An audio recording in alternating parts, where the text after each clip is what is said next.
Salut les amis, bienvenue sur la chaîne.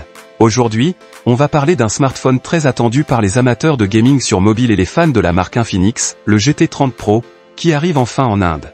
Et c'est maintenant officiel, le lancement aura lieu le 3 juin, et il sera exclusivement disponible sur Flipkart. Alors installez-vous bien, parce qu'on va tout décortiquer ensemble, design, spec, innovation, prix estimé, et surtout est-ce qu'il vaut le coup? Date de lancement.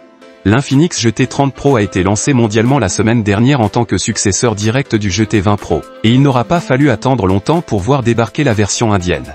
Grâce à un microsite dédié sur Flipkart, on a désormais la confirmation, le téléphone sera lancé le 3 juin 2025 en Inde. Et on peut s'attendre à une disponibilité immédiate dans les jours qui suivent. Petite cerise sur le gâteau, même si ce n'est pas encore confirmé, le lancement pourrait être diffusé en direct, histoire de mettre en avant toutes les nouveautés du modèle en grande pompe, design et couleurs. Mais parlons maintenant de ce qui attire l'œil, le design. Le GT30 Pro adopte un look très gaming, avec une refonte baptisée Cyber Mecha 2.0. Ce design futuriste s'accompagne de 10 modes d'éclairage LED personnalisables, mais attention, ces LED sont réservés à la couleur Black Flare. L'autre couleur disponible est Blood White, plus sobre mais tout aussi stylé. Et ce n'est pas tout, le téléphone propose pour la première fois dans ce segment des gâchettes d'épaule ultra réactives à 520 Hz. Oui, vous avez bien entendu. Que ce soit pour jouer, ouvrir l'appareil photo, ou même lancer Spotify, ces gâchettes sont personnalisables et donnent un vrai avantage compétitif. Performance gaming. Si vous êtes un joueur mobile, vous allez adorer ça, l'Infinix GT30 Pro est certifié par Krafton pour tourner BGMI à 120 images par seconde. Une première dans cette gamme de prix. Et c'est un bond énorme comparé aux modèles concurrents, souvent limités à 60 voire 90 EPC. En combinant ça avec les gâchettes physiques, un taux de rafraîchissement élevé, et un système de refroidissement interne, on est clairement face à une machine de guerre pour gamers à budget serré. Écran et nouvelles spécifications. Passons maintenant aux spécifications techniques et elles ne sont pas là pour rigoler. L'écran est un AMOLED FHD plus de 6,78 pouces, avec un taux de rafraîchissement de 144 Hz.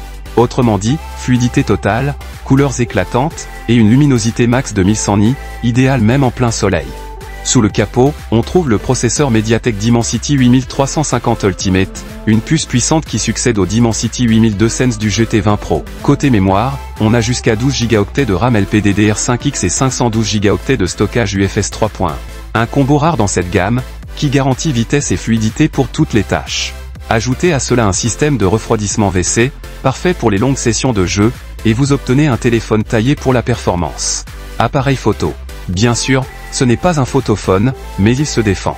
À l'arrière, on retrouve un capteur principal de 108 mégapixels, accompagné d'un ultra grand angle de 8 mégapixels. C'est une configuration simple mais efficace, et surtout plus utile que les capteurs de profondeur de 2 mégapixels qu'on voit trop souvent. À l'avant, on note un petit recul par rapport au GT20 Pro, la caméra selfie passe de 32 mégapixels à 13 mégapixels. Pour les joueurs ou les streamers, peut-être. Mais pour un usage quotidien, ce sera suffisant. Autonomie et recharge. Le GT30 Pro embarque une batterie de 5500 mAh, accompagnée d'une charge rapide filaire de 45 watts et sans fil de 30 watts. Certains diront que 5500 mAh, c'est un peu en dessous des batteries 6000 ou même 7000 mAh qu'on trouve chez la concurrence. Mais honnêtement, avec l'efficacité du Dimensity 8350 et Android 15, l'autonomie devrait largement tenir une journée complète de jeu et de multitâches. Logiciel et interface. Le téléphone tourne sous XOS 15 basé sur Android 15, avec probablement une intégration d'Infinix AI, leur nouveau système d'optimisation basé sur l'IA. On ne sait pas encore combien de mises à jour majeures Android il recevra, mais pour un modèle à moins de 25 000 roupies, c'est déjà très prometteur. Prix estimé et positionnement. Parlons du nerf de la guerre, le prix. L'Infinix GT30 Pro devrait être proposé aux alentours de 25 000 roupies indiens, comme son prédécesseur. Et franchement, difficile de trouver mieux dans cette tranche de prix avec un tel combo, écran AMOLED 144 Hz, gâchette d'épaule, design LED personnalisable, et jeu à 120 EPC. À ce prix-là, Infinix ne vise pas seulement les gamers occasionnels, mais une vraie communauté de joueurs exigeants, tout en restant accessible. Conclusion. Alors, faut-il attendre l'Infinix GT30 Pro? La réponse est clairement oui, si vous cherchez un smartphone au design unique. Des fonctionnalités gaming inédites dans ce segment. Une fiche technique équilibrée et performante. Et un bon rapport qualité-prix. Rendez-vous le 3 juin sur Flipkart pour découvrir ce monstre en action. Et restez connectés, car on fera bien sûr une vidéo test complète dès qu'on aura le téléphone entre les mains. N'oubliez pas de liker, vous abonner, et activer la cloche pour ne rien manquer des prochaines vidéos tech.